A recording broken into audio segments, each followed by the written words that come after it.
பாரத் பெட்ரோலிய நிறுவனத்தின் வாடகை குறைப்பு நடவடிக்கையை கண்டித்து டேங்கர் லாரி உரிமையாளர்கள் வேலைநிறுத்தம் 3வது நாளாக நீடிக்கிறது. இதனால் பெட்ரோல் டீசல் தட்டுப்பாடு ஏற்படும் அபாயம் உருவாகியுள்ளது. வளைகுடா நாடுகளில் இருந்து கப்பல்களில் இறக்குமதி செய்யப்படும் பெட்ரோலிய பொருட்கள் எண்ணூர் காமராஜர் துறைமுகத்திலிருந்து திருவள்ளூர் மாவட்டம் அத்திப்பட்டில் இயங்கி வரும் பாரத் பெட்ரோலிய முனையத்திற்கு கொண்டுவரப்படும்.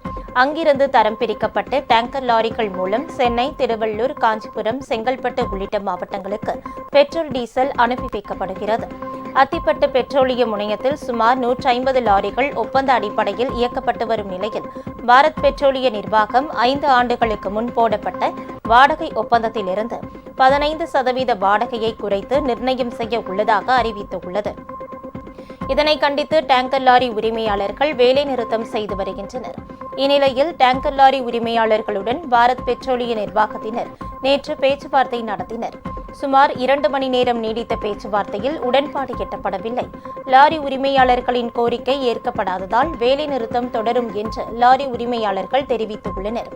இந்த போராட்டம் காரணமாக பெட்ரோல் டீசல் தட்டுப்பாடு ஏற்படும் அபாயம் ஏற்பட்டுள்ளது.